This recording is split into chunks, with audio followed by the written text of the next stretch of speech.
Hey guys, আসসালামু আলাইকুম। আজকে আমি হাঁস রান্না করব, এই জন্য হাঁসটা এই যে কেটে নিয়েছি, দুইটা হাঁস।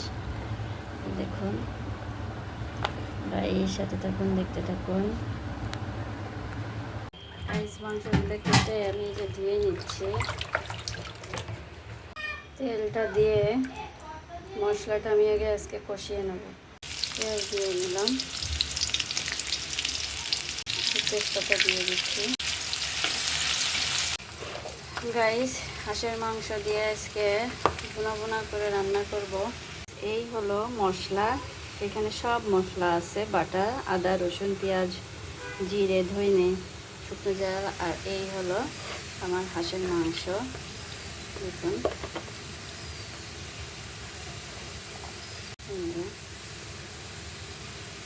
আমার মশলা, পেঁয়াজটা ভাজা ভাজা হয়ে গেছে। এখন আমি মশলাটা দিয়ে দেবো।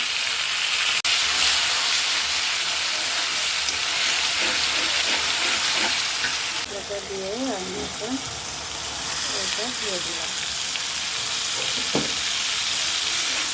এটা আমি মশলাটা ভালো করে একটু কষায় নেব, তারপর আমি মাংসটা দেবো। যেহেতু হাঁসের মাংস তো, এই কারণে একটু মশলাটা একটু ভালো করে কষিয়ে নেব। আজকে একটু অন্যভাবে রান্না করছি। অন্য এই যে মাংস, আমি এখন এই মশলার ভিতরে দিয়ে দিচ্ছি। গাইস দেখুন, এই যে মশলার ভিতরে মাংসটা, হাঁসের মাংসটা দিয়ে দিলাম। দিয়ে আমি নাড়াচাড়া দিয়ে নিচ্ছি। এবার মাংস, মশলা সব ভালো করে আর একবার কষায় নেব।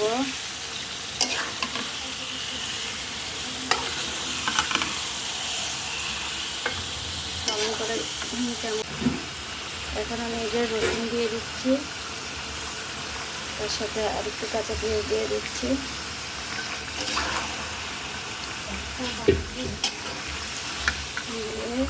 গাইস, এই দেখুন হাঁসের মাংস,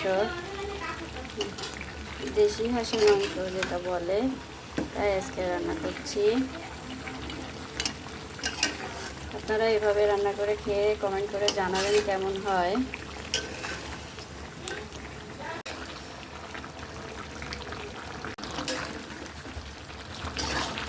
দেখুন এখনো হবে আরও কিছুক্ষণ। এখন আমি এই যে গরম মশলাটা দিয়ে দিচ্ছি।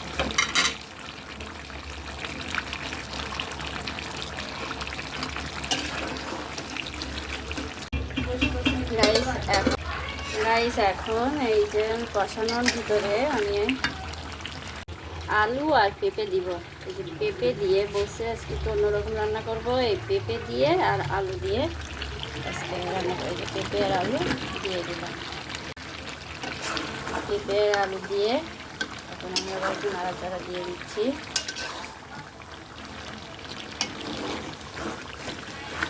গাইস, আজকে কিন্তু পেঁপে দিয়ে আলু দিয়ে দেশি হাঁসের মাংস রান্না করা হচ্ছে। দেখুন,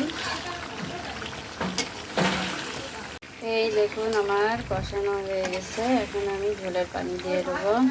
গাইস, এই দেখুন মাংস কষানো হয়ে যাওয়ার পরে এখন আমি পানি ঢেলে দিচ্ছি।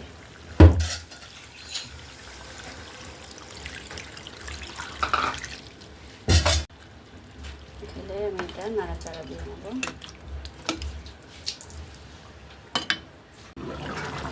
গাইস, এই দেখুন আজকে হাঁস রান্না করলাম পেঁপে দিয়ে, আলু দিয়ে। প্রায় হয়ে আসছে, আর একটু হবে। খুবই একটা লোভনীয় খাবার। আপনারা কমেন্ট করে জানাবেন কেমন হয়। আবার একটু ঢেকে দিলাম। গাইস, এই হাঁসের মাংস রান্না শেষ। দেখুন